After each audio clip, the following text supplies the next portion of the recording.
Welcome to the Higher Ed Demand Gen podcast, helping higher education marketing leaders share knowledge about learning, strategies, and tactics that are relevant today. See what you can learn today by listening to one of our episodes. Hey, what's up, everyone? Welcome to another episode of Higher Ed Demand Gen. For this episode, we're actually bringing back a webinar we hosted in March around enrollment personalization, where we brought together a few guest panelists to talk about how they're going to approach their personalization and enrollment marketing communications in 2025. So for the conversation, we have Allison Turcio, we have Jamie Brownlee-Turgeon, and we also have Angie Cooksy. So please listen to this episode, and I hope you enjoy it. Thank you. All right, we'll just do some quick intros here. And starting from the very top here, Angie, could you do just a quick self intro and we'll pass it on. Thank you. Awesome. Thank you so much. Hello, everyone. My name is Angie Cooksy. I serve as the Vice President for Enrollment Management, Marketing, and Communications at Bradley University in Peoria, Illinois. Hi, everyone. I'm Allison Turcio, Assistant VP for Enrollment and Marketing at Siena College, host of the Application Podcast, and publisher of the Higher Ed Marketers Digest. Definitely go sign up for that newsletter as well. I'm signed up. It's a great resource. Thank you, Allison. Jamie. Hi, my name is Jamie Brownlee-Turgeon. I'm the Vice Provost of Operations for Graduate and Professional Studies at Point Loma Nazarene University in San Diego, California. Awesome. Thank you. And last but not least, Dave. Hi, Dave Gladson, Associate VP for Marketing, also at Point Loma Nazarene University. Fantastic. Okay, awesome. Thank you, everyone. And thanks for staying engaged. And yes, Allison just shared the link for the newsletter. I would definitely go sign up. Cool. So quickly about the agenda here, we'll cover some research findings that we conducted over at Concept 3D recently around personalization. And then we'll get into the panel discussion here, asking some questions. We really want to make this conversational and multi-directional. And so let's ask some questions and let's engage with each other. And then we'll cover Q&A at the very end. Real quick here, this panel discussion today is hosted by Concept 3D. If you're unfamiliar with Concept 3D, we help power over 700 higher ed institutions and colleges and support teams that work in marketing, website, admissions, enrollment, and student engagement. While you may have heard about our campus maps, events calendars, and virtual tours, today we'll be mentioning our latest and greatest solution, Flipped App, and we'll get more into what Flipped App is in a bit. Awesome. So I recently hosted a webinar and published a higher ed salary survey and report. So a lot of these things kind of stem from this as well. But here are kind of the things that I was feeling while conducting the report and being a little more tailored to enrollment admissions. So obviously the big elephant in the room, I think, is the enrollment cliff and search cliff coming up in 2026, but is already starting when it comes specifically to enrollment marketing and admissions. There's a lot of traditional name buying that's often not maybe yielding the results people are looking for. I know Dave and JB have a lot of experience with this. I'm happy to talk about this, but a lot of schools are launching new academic programs, and marketing is tasked with launching and filling them. There's maybe a lack of data for personalization. This might tie together with the name buying strategy. And then obviously staffing limitations, capacity limitations, budget restrictions are a big piece of this as well. I don't know if there's anything else I'm missing here, but I'd love to open it up to the panel. Do any of these topics resonate specifically with any of your institutions? Allison, Angie, Jamie, Dave? All of the above. That's what I was thinking. I think that's why none of us were jumping in and answering, because we're like, Yes. I guess, is there anything I'm missing? Nope, this is our days. I might add one. I might add one that sometimes at the institutional level, they don't understand that we have these challenges. And so there is hey, you step in enrollment and marketing and you can do magic, and we're all looking at this going, we actually can't. And so I think the lack of awareness at across the institution around these very real challenges. Yeah, very, very true. I think that's the classic story I hear with the marketing side of things, like social media marketing, not understanding like the scope of the role, and therefore like underestimating how long the job takes or how many people it takes to cover that role. So often, like in the salary survey report, we found most people were working 2 to 3 different jobs, functions as one person. So yeah, definitely hear that. Okay, I'll end the poll here. Maybe just take a quick look at the results here. Oops. Let's just bring this over here. Maybe a couple that weren't mentioned here are definitely some operational elements. Lack of creativity and innovative solutions is interesting. Definitely budget and people restrictions is what I'm hearing. Um, Consistent, valuable recruitment as well. So definitely all great answers and problems we're hearing. Low yield numbers. So I think maybe that has to do with the traditional name buying. Marketing being asked to solve every problem at every phase of the funnel. That's a good one.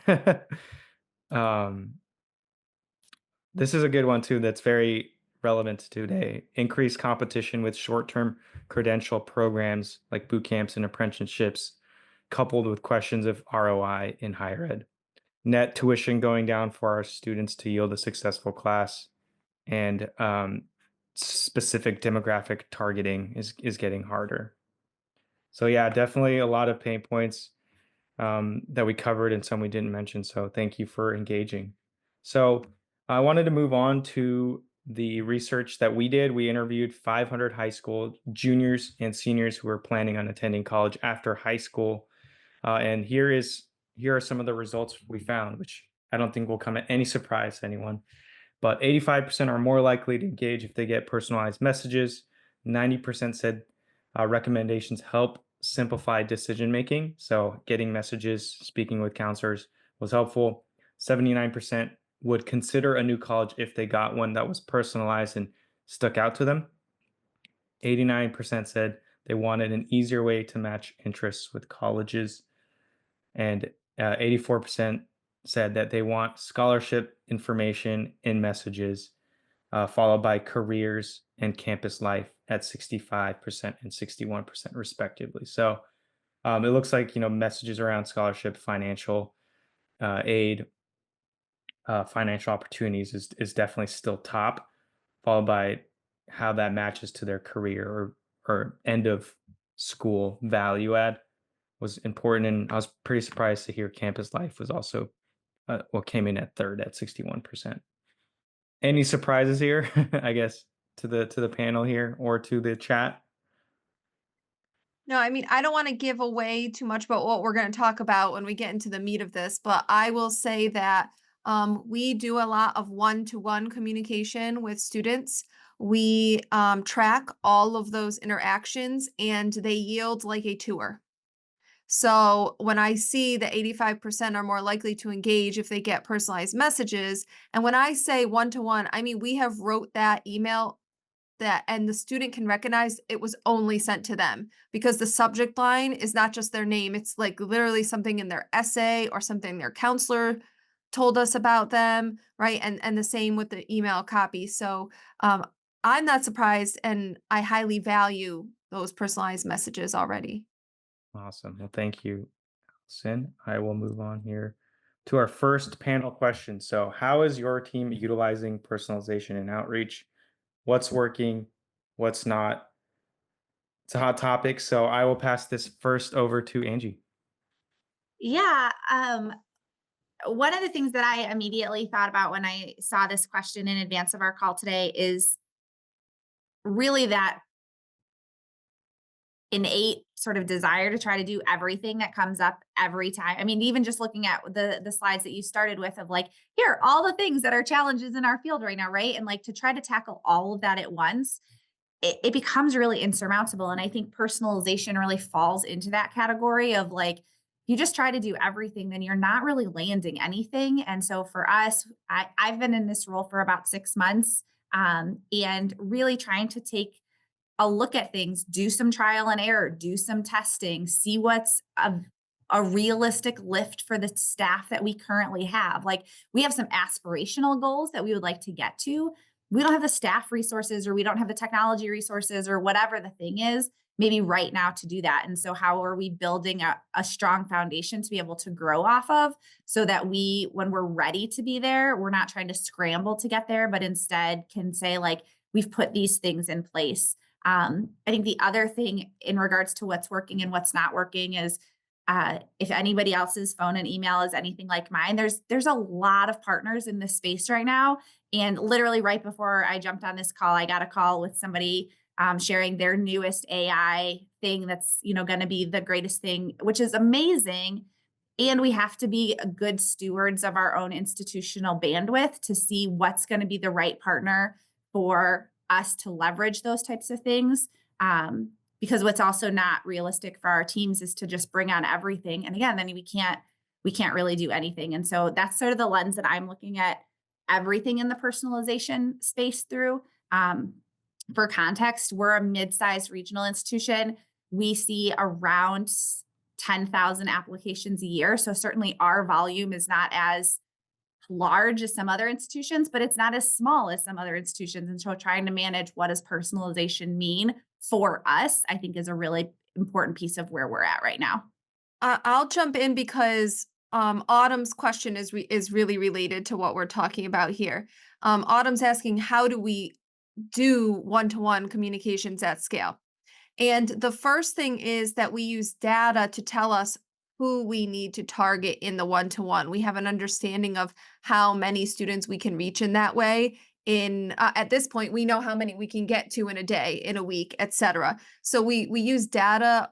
We're a market view partner, which I don't know if anyone else is a market view partner. That data is extremely helpful combined with our own to figure out the who of who you're doing that with. But there's different levels to this, right? Like that's the ultimate, most personal level. What do you do with the other groups?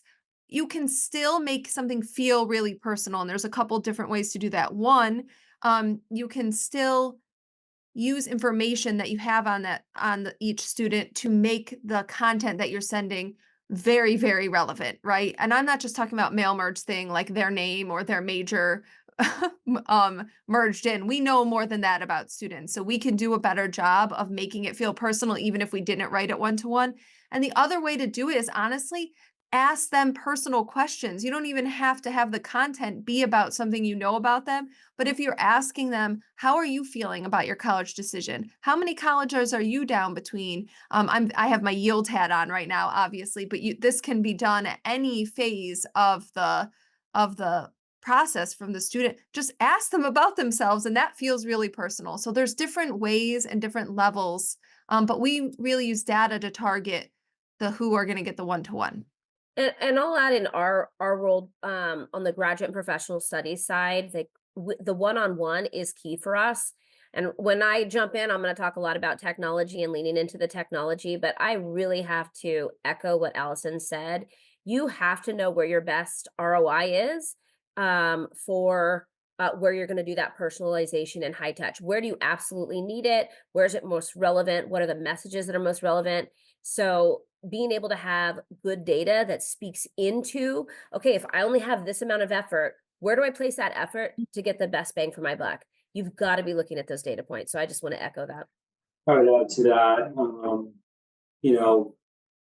we certainly aren't personalized at every stage of the marketing funnel, but what are the places where we're going to see the most lift from that, and where can we leverage the technology? Like our virtual campus tour leverages personalization because we built it in a non-linear fashion, so it can reorder the stops for every individual. So do we have the entire student journey personalized? No, but we have that piece there really locked in, and then we can start building additional pieces from there. So what's the easy place to start from, and where can you build from there? Oh, I think Shiro is having some trouble here, but we know what the next the next question is, right? So does anyone want to, is there more on this question, or should we hop into the next one? Yeah, let's keep going. All right. So the next question we were going to talk about is, what are some ways that schools reach these students effectively? And I think the tough part about the survey question is that what the students are saying is, if I get that, then I'll get interested in the school.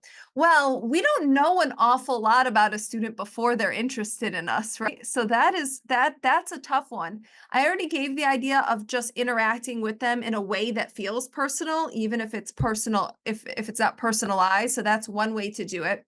Another way to do it is recognize what we do know. So although we all want to reduce our reliance, I'm sure, on college search buys, whether it be from College Board or other sources. We don't want to be reliant on those, but we do get information on students from them, right? We know where they live. We know the program typically. We have their email, so at least we can communicate with them. But even that gives you something, right? You can talk about the program. You also can talk to students differently who are near your campus versus not near your campus. We can recognize these things about students.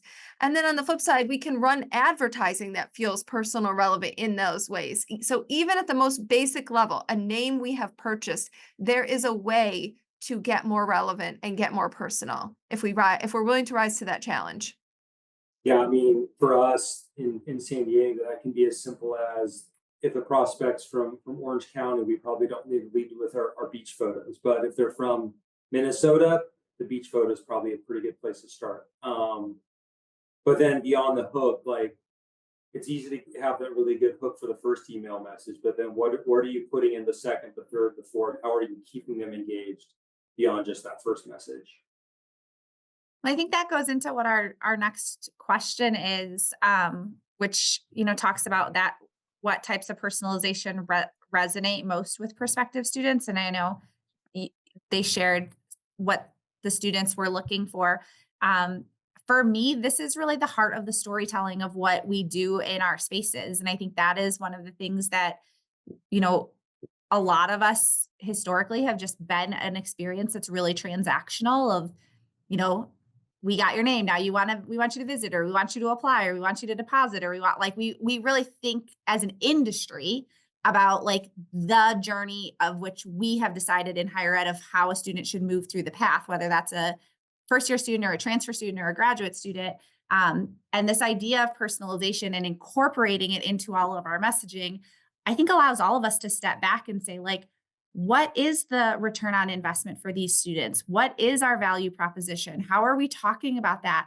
How are we communicating that around campus? So like, is the messaging that we're sending out of admissions and marketing aligned with what that student's going to experience if they come and meet with a math professor on a Tuesday afternoon at 2:00? And if those things aren't all connected, I think in this day and age, these are really savvy consumers of higher ed. They're not even going to give us the chance to fix it. They're going to see it and they're going to be like, I call your bluff. You're not walking the walk and talking the talk at the same time. And so I think personalization allows us to be more authentic in ways that we haven't maybe leaned into before. I would add that the most effective personalization and what's going to resonate most is when you can get at what matters to that student. So it's okay to ask them. We do something in our admissions portal where we ask these 1-question quizzes. So one that we do is, what's your ideal Saturday?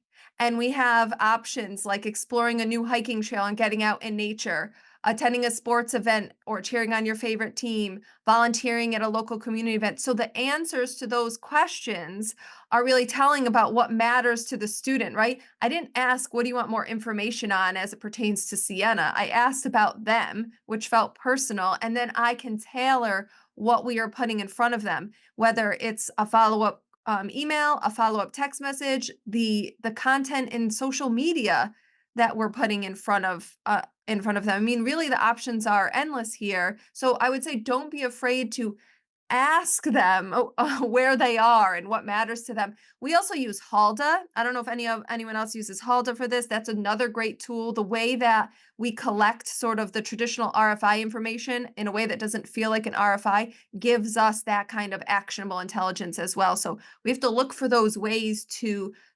surface information about the student that allows us to do this personalized work. I'd like to add too, I think it's a balance of looking at the data. The modern day learner report just came out from Education Dynamics and talked about the 3 C's: cost, convenience, and career. Those need to be in our messaging. They're the baseline. So looking at the data on what they want, but then also asking the question. And in our conversations from the get-go, the first conversation is about motivation. Why did you even submit an RFI? Why are you even having this? Why'd you answer the phone when I called? Let's talk about that motivation. And we talk about that motivation actually all the way through to degree conferral. And we're using that once we get to the retention side and working with success counselors. When they hit obstacles, being able to go back to their motivation, not the 3 C's. That's that starting point of giving them what they need and what they're coming back to us for. But really, why are they doing this? And when you can get to that and bring that into each conversation, whoa, that's that personalization.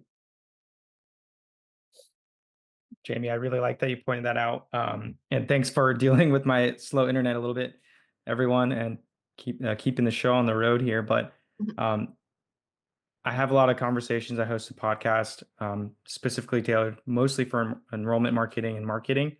And that made me think of what one big thing that I've felt like is different between undergraduate and graduate or non-traditional students is that ability to focus on the value of what's education, getting your master's, getting your PhD, what that adds to your life in terms of value that I think is addressed a little differently from undergrad. And I love that you pointed out because that's your area of specialty. So I was just thinking about that. Yeah, I want to jump in and talk because Angie, I totally know the feeling of all of these pitches and all of these tools that are going to help us with the AI personalization and all of that. And how do we sort of strike that balance or find the right things? And it's really, really important to, I think, strike the balance between AI taking over all of it, which I think people will see through. I think we all see through it already, and using it as something that lets us enhance how we're building a personal and human connection. I think that's really the key of filtering on all of these different opportunities that are getting put in front of us. Yeah. We like to use the term hybrid intelligence is how Yeah, to that's partner good. AI with human intelligence. And it's really that combination of the two coming together. It creates the efficiencies, but that human touch still matters so much in connecting with that student and the university. So how do we do hybrid intelligence? Yeah, and we definitely don't want to just like give all this work over to just AI and have it be running. I have an example from this week. We are doing quotes from student essays, and we're printing and sending it to them. So we figured out a way to have AI help us extract quotes, right? But someone has to go through. Sometimes it adds a little flair to it that the student didn't say. But sometimes also the students are talking about a really sensitive subject. Someone needs to go through. We can't be sending on this about a parent passing away or something like that. That's not the intent. We're not, right? We're not trying to be hurtful or draw attention to something that's negative. Now, on the flip side, the student might have a great resilient experience from it. That's what you want to focus on, right? But it doesn't know that. AI is never going to be able to do that human empathy side of it. So you're always going to need the human intervention. We have to be able to choose the right tools that are helping us to maintain that really, or even enhance it. Yeah, I completely agree. I do a lot of research on Reddit. I don't know if anyone uses that as a tool for research, but I use Reddit a lot, and it is so obvious when someone makes a post and it's From completely written by yeah, AI. we all And know, we all see it. yeah, and it's the first comment's always like an an AI bot wrote this. Thanks, ChatGPT. And so it is very obvious. I don't know what it is, but it's our ability to decipher that. And obviously, our future students are going to be able to decipher that as well. I think that's a good leading off point to our next question here that we've already kind of covered, right? But based on the research that we shared, we found that students prioritize scholarships, career outcomes, and campus life messages. How can schools highlight these without overwhelming them? Or another way to look at this question is, how are you prioritizing these three aspects, or are you finding something different? And with that, um, I will pass things over to Dave. Yeah, I mean, I think what's really important here is not making too many assumptions about the student. Like, they're going to be in our funnel for 2-3 years potentially. They're going to go through a lot of different changes during that time. We don't want to take one data point we got at the beginning and then like assume that all the way through the journey. It's less about using personalization to craft the one perfect message and more. I mean, we often talk about internally like choose your own adventure. How can we set them up, give them relevant stuff, but then set them up to explore? And I think it was mentioned earlier, like, is it an email? Is it driving them to different social channels that are curated where they can figure out what's most relevant to them in that moment? Absolutely. Other elements that I guess are any of the other panelists or people in the attendee list seeing prioritization of certain different categories working better than others? Is this something you're testing out? I think the testing part is really important for where we're at right now as we're, we again, my team, I'm 6 months into this role. My entire leadership team is about 4 to 5 months into their positions. And so we have a lot of new people in the seats that are making decisions here at our campus. And so doing an evaluation of what is currently in our comm flows and what we're currently doing and where there are opportunities to tweak and where there are things that we want to completely shift without just throwing everything out and starting over. So that testing component is really important. I also think I couldn't agree with Dave's comment anymore that, I actually had our engineering faculty in my office just the other day. And, she was like, a student one time tells us they're interested in electrical engineering, and then we never tell them any other options other than electrical engineering for the next, 3 years. But that student just didn't know that there were any other things. And that piece for me is the thing that is the most important. When I stand up on stage or I get to talk to students, I often just provide reassurance that it is okay that they don't know what to do, that they don't know where they're going, they don't know what they want to pick yet. Like, it is okay to be 17 or 16 or 15 and undecided about what the future of your life looks like. And so I think working that into all of our communications and into the personalization of saying, hey, we've sent you some things about engineering. Like, is that still, to Allison's point about like, ask them questions? Like, is this what you want to see? Or did you take a class in psychology this year and now you're super pumped about learning more about the way that the mind works? And would you like to learn more about that at our institution? And finding ways that you can follow their journey and also let them change their minds. I could not agree more. I mean, when you think about even after they apply, how much of what we're asking on an application actually tells us about the mindset of the student, what they're actually looking for in their college experience? No, it doesn't tell us any of that, right? Like, it tells us what they applied for. It gives us some demographic information. It tells us what they did in high school. It's not very forward thinking or understanding them in the moment. We really have to gain understanding of where they are in the process. And by the way, they're never all in the same spot. So and I know that feels like a really huge challenge, meeting them where they are. When we say that, a lot of times people think we mean the right channels. Like, oh, they're on social media, they're on Instagram, so we have to be on Instagram. No, meet them where they are in their own individual process as they're figuring out where to go to college. And how can we use technology to help us get a read on that so that we can reach out in a really human and personal way to them. There's no perfect answers for those questions, by the way, but that's what how we have to be thinking, I think. Well, someone said it before, they're a savvy consumer. Yeah. They only know Netflix and Amazon. And so we're not there yet. Higher education is not an Amazon. If anybody is, please look me up. I'd like to know how you do it. But at the end of the day, we have to recognize that asking that question, it sounds so simple, but look at the information you can gather by actually just asking Yeah. and not assuming that once you ask once and get the answer, as Angie said, that that's always going to be the answer. Like we have to ask again. Mhm. And I think that's the powerful, and that's what Dave is saying. Like we can't make assumptions about them. We do have to do some of the work on our end. We can do this through the idea of progressive profiling too. I have an episode coming out soon from the application from the School of Business at Purdue, and they're in the graduate side, and they really thought through what do we actually need to know about the student in that first information collection, and you'd be surprised about what they chose to find out. It isn't what most of us think we need to know about a student up front, but then they have this plan for learning about them more. And it's really great because it is getting to the motivation versus just knowing demographic information about the student. It's really smart. So it'll be out, I don't know, in a month or so. So everyone stay tuned. But I think this idea of progressive profiling is a way that we can enact the type of thing we're talking about.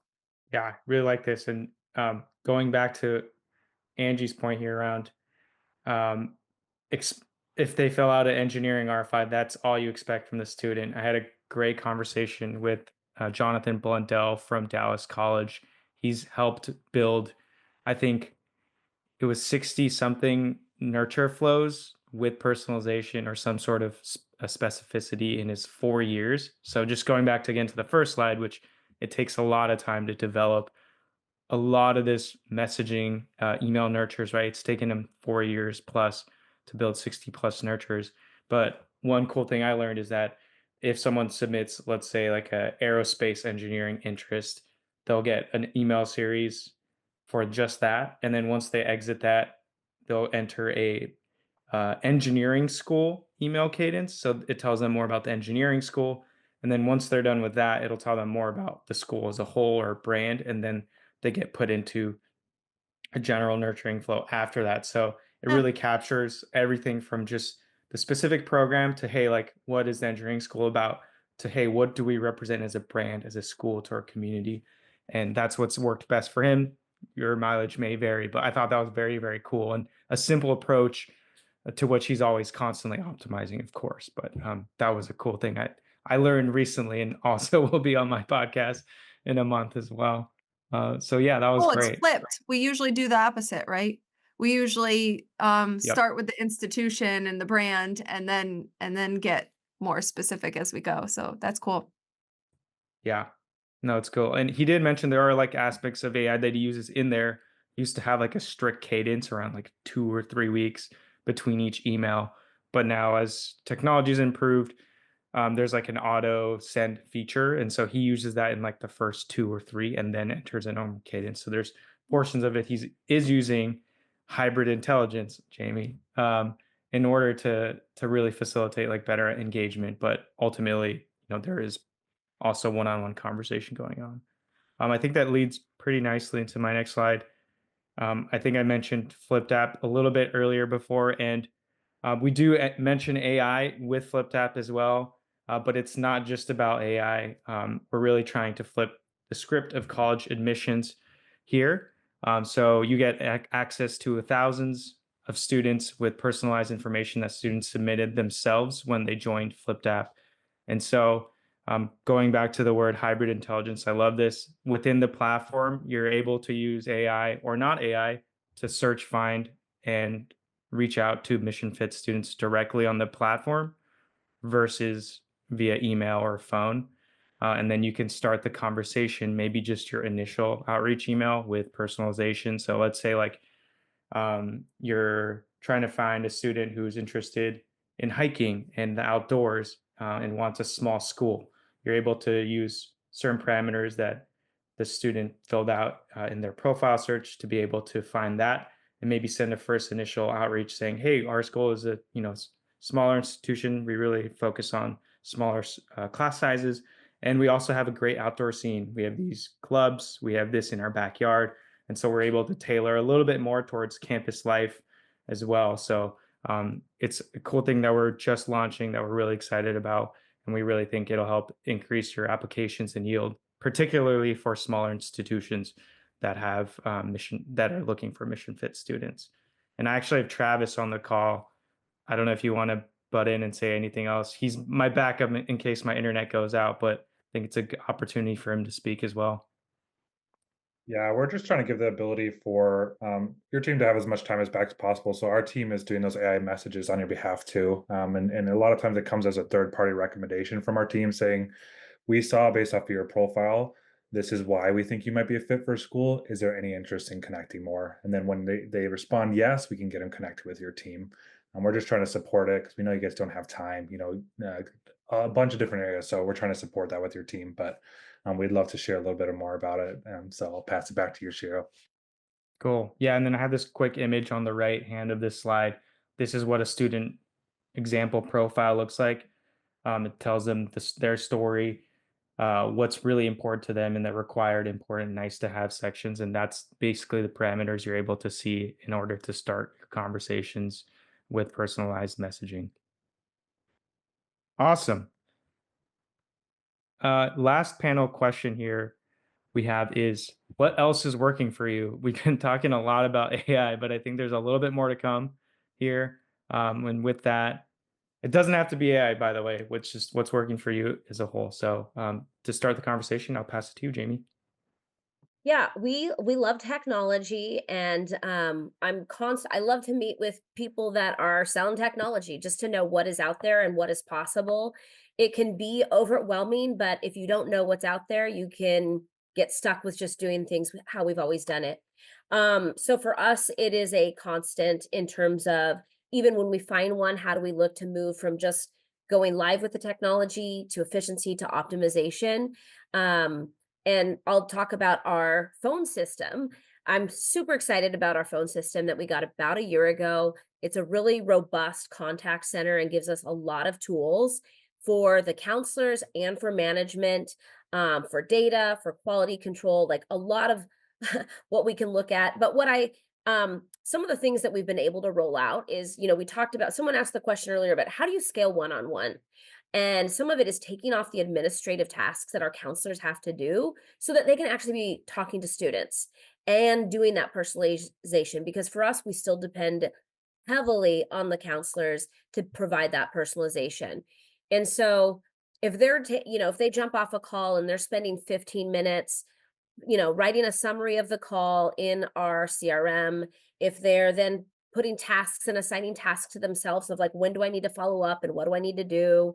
That can take 15 to 20 minutes sometimes on a after a call. And so with our system, we use Dialpad, and Dialpad uses AI to transcribe the conversation, record the conversation. It sends a quality marker to the manager to say how this call was. So if we see something that's marked down as like the sentiment was poor, the manager can look at that and maybe do a second voice call to the student if we weren't able to help them. It also provides a summary of the call that's automatically uploaded into Salesforce, our CRM, and then the tasks as well. So it will say, here are your action items from the call, and it uploads as tasks into the CRM. So a wrap-up call that maybe used to take 15 minutes can be down to 2 minutes because the AI and the system, Dialpad, is integrated into Salesforce, is doing a lot of the processing for the human being. And as I talk with our leaders at our institution, I talk a lot about how do we lean into technology to be the processors rather than the people. Let the people be the relationship. And that's that hybrid intelligence. Is like, that is the one thing that AI can't do. They can't build that relationship. We can do that. And we're on brand when we do that, because we're talking about the mission of our institution, what we bring that's different and unique and distinct than other institutions. But why have a counselor spend 15 minutes typing up a summary of a call so that in 2 weeks when they call back, they can remember that conversation? So Dialpad has been a great resource in terms of being able to integrate AI. We're using AI for several things, but I think our phone system right now, we are most excited about to create capacity for personalization from our counselors. I would just also jump onto what Jamie said about you taking the calls. I know I said earlier, I kind of like joked a little bit about having all the calls and all the emails from our educational partners, but I agree. I've learned so much about our industry, where our industry currently is, where there's opportunities for our industry to go, just by saying like, yeah, I could take 15 minutes and you Yeah. can be protective of your time. You don't have to give every vendor or every partner an hour or whatever, but you can say like, yeah, I'd love to learn more because you just don't know what you're going to have capacity for down the road or what is out there that might actually allow you to do whatever it is, the thing that you're working so hard to try to accomplish right now. Whether that's, I mean, obviously today we're talking about personalization, but that list that was shared at the beginning is, we're talking about budgeting, we're talking about staff morale, we're talking about like resource allocation and management. I mean, there's so many things that we're managing in these seats literally hour to hour. And so, if you can make the time to learn about what else is going on in the industry. And then the other thing I would say is be thoughtful about which seat you're in. So if you're in more of an enrollment seat, challenge yourself to do more things on the marketing side, even if that's not the lane that you're in, just to learn more about what else is out there so you can bring it back to your campus and say, hey, like, Mm. this isn't my seat, but like these are things that seem really interesting or connect to the enrollment space. Or if you're in more of a marketing space, go to an enrollment conference and learn about what the challenges that they are facing there. I think one of the things that was super interesting for me last year is I went to AMA for the first time. I've always gone to NACAC. I'd never been to the AMA conference. And at the AMA conference, I was one of probably a handful of enrollment managers that, at that time I didn't wear any marketing hat officially. And then when we were at NACAC, there's a whole bunch of enrollment people and not a lot of marketing people. And so I just think like what else is working is our ability as an industry to maybe think bigger than the seat or the lane that we're just in today. We're going to have to do a lot more with a lot less, and things are changing so fast. So I think our willingness to be nimble is going to be really important. I'll add I've got, oh, go ahead. I'll be quick. It's just like, even with the technology piece, we can't wait for our CIO to say, hey, I found this technology. They don't know what our challenges, Allison's Yeah. laughing because it's true. They don't know what our challenges are. We have to be interfacing with those third parties to say, do you solve my business problem today? And take it to our CIO. I have a few things. One, I might be one of the only people who has also done both of those conferences. And I actually happen to be program chair of EduWeb this year, and there's a lot of content related to all of this, some great sessions. So I'd love to have all of you join us. I mean, it's take a look at the agenda. It's live now, and there's some good stuff there. Two, I also shared an example of a tool that we're using that's AI based. The student puts in information, it feeds them results using the AI content. So instead of surfing around the website, it surfaces right to them what it is they're looking for. The next level of that is what's being added soon is can then trigger a custom email based on the answers right out of the CRM to the student. And it can be trained to do it, with your voice and tone. And I would be training it to do it in a really personalized way. And that doesn't feel like you just filled out a form. But setting aside the tools, because we're talking a lot about the tools, there's also ways that you can use the free or very inexpensive pro accounts for some of the generative AI services. I actually just did a 4-part series on my podcast about how you can use AI for yield season. So I will put the link in for that. But one of my favorite ways, just as an example, is because I don't like how AI writes an email to a student, for instance. I don't think it does a good job of that. But you write it, and then you put it in and say, now can you take this and tailor it for a high achieving student? Can you take this and tailor it for a student who lives really far away from campus? Can you take this and right? Just making those small tweaks to what you wrote. So keeping that sort of integrity and the authenticity, but getting the small tweaks in and getting just that efficiency built in. Because again, yes, we need our time freed up for that relationship building. But that's one of my favorite ways to use it, is not as the source, but as making those iterations and making those iterations really, really quickly, but for a better end user experience for the student, right? Because it feels more relevant to them. So I will put that link in. Thank you. This is really good, and I like that we've been covering a lot of the Q&As as we go. I did want to cover one around, I could have missed it in my internet outage time, but around how you're working under budget constraints. But before that, I had a quick poll I wanted to launch. I did mention Flipped app earlier, and I feel like Jamie and Angie, you set me up perfectly for this, so thank you. I don't know if that was intentional, but if you're interested in learning more about Flipped app, please let us know. We'd love to tell you more. You'll maybe be speaking directly with Travis or some of our team, but we'd love to show you how it works and see if it'll be a value add for you and your team. So just let me know. And while that poll is going, I'll open up the discussion on budget constraints. So I guess, how to work under a budget constraint. What can you trim? What has worked for you in terms of focus areas, right? You can't do it all. Any creative ideas here or things that you're thinking of? One thing that we've been able to do is I've built out staff ratios. So it's X amount of a student roster, whether it be applicants or enrolled students, or I also oversee the retention side as well. So our success advisors, we have ratios. And when I want to say, hey, I need the X amount of dollars for this technology, I look and go, but here's where I can adjust my ratios so that as we are growing and our unit is growing on our side because our traditional side is capped, I don't have to I don't have to add staff as fast. And that's a really key element to look at. I mean, I may be paying, 15,000 a year for this technology, but that slows down my need to add a staff. And with staff come a lot of other things with it. And so that has been a tool, an approach that I have used with our cabinet to talk about,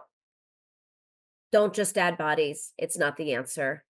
I think alongside the adding bodies thing is being willing to have the hard conversations, evaluating capacity of your team. I think in higher ed for so long, that's just been the answer of like, well, if we just had one more person, if we just had one more person processing, or if we just had one more person helping at the front desk or whatever.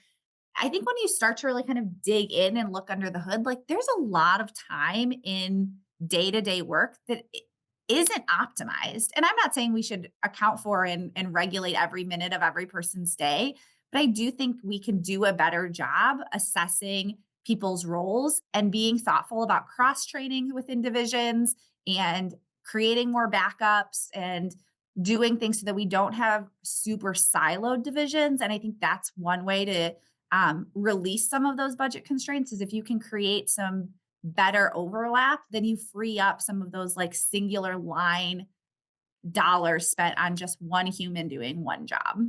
One thing we've done is we've created graduate assistant positions more recently. Maybe other people probably already have these, but we created them. And so I've had my first graduate assistants in June, it'll be a year. And that has been a really great addition to the team. And what's great is the flexibility. I'm not hiring for a particular role where there ends up being these constraints around what that person does. I didn't hire a digital marketer. I didn't hire a graphic designer. But these graduate assistants are very adept at plugging in where the need arises. And I think that's been a really great way for us to tackle some of these capacity building types of issues. The other thing we work really hard on is understanding the return on investment for the decisions that we're making. And to do that, two things. One, every tool that you sign on, every campaign that you run, you have to know upfront before any of it starts, how are you going to actually measure the success? What are those key indicators going to be? So then you can have the tracking set up before you launch anything, and you can actually get those numbers, right? So we know for our entire marketing budget that our ROI for just one year of tuition and room and board, it's 8 to 1. $8 for every dollar we're spending, right? So that gives you a lot of credibility if you can get to, and you can prove all of that out, right? And then also if you've done that work when you're evaluating new tools, you know what other things are like, and you can kind of project what similar results might be as you're evaluating different initiatives that you're adding in. So I would say work really hard to get to that ROI number and have that understanding. It's freeing. It's a lot of work, but it's freeing to have that knowledge. I'll add that we actually just built a simulation that is all about the ROI. And if you do this, what does it mean for conversion rate? What does it mean for even retention rate, head count, average unit count? And I did it with my entire leadership team. And I want them to learn the business. I want them to understand all the different levers that we can pull and its impact, so that when they're asking for, I need a person or I need this technology, they're not just saying, hey, it solves my problem in my department, but here is the impact on all of the variables and KPIs that we're tracking if we do this. And so I think even just educating your leadership up, so cabinet level and your managers, to understand the different levers and what it can do at each stage of the funnel, so that you are making decisions that are the right one for your need. I would even take it one step further, Jamie, and go all the way down to, like, if you have staff that travel, giving them a travel budget that they control and manage. And so then they have a part of that budget management, and like understand that, you know, a 1-day trip where you're visiting one high school and it costs Yeah. $300 is probably not as useful as a 1-day trip where you're visiting 4 high schools and you're not staying overnight. And when they don't have, sort of, lack of a better term, skin in the game, they have no idea how all of these little tiny things add up to ultimately really big impacts in the budget. I think when you can make that, if you can work together with your enrollment team, if you don't oversee both, and really make that case together to leadership of like, we can spend X number of dollars filling this program with marketing. We can spend a lot less if we fix the conversion rate issues on the back end, and making that combined pitch of the total impact of the investment. You earn a lot of trust with leadership that way. Well, and also just partnering with Dave. I mean, sometimes enrollment and marketing, Angie, it's all under you. So for you, you're like, I'm going to make it work. But when they're not, when they report to different people, sometimes there's a lot of tension and conflict. And we're meeting with the CFO, and Dave says to the CFO, do not give me more money. It needs to go to Jamie because she needs it for this. It's going to have a higher lift on conversion. Me, I'm just getting more leads, but it's going to lower our conversion rate. And so to be able to be on the same page, even with your asks, I'm thankful for Dave every day. Yeah, and I'm really happy. That's exactly the reason I wanted both Jamie and Dave on this call today. Is I think there's just so much good that comes from a successful partnership between marketing and enrollment and admissions. Like a lot of the conversation I heard, like it's not possible without the two of you working together. So I think that was one key point that I learned, but I actually could put a face to the name. So it's been great. We are just at about time here, and I just wanted to wrap up and say thank you so much to everyone who joined here as an attendee today. Thank you so much, Angie, Dave, Allison, Jamie, and Travis for hopping in there as well. Thanks so much for joining and continuing this really great conversation today. It's been wonderful, and I really know I'm supported because I lost internet for like 5 minutes and you guys kept it going. We So got thank you you. so much. Yep. Bye, everyone. Bye. Thank you. You.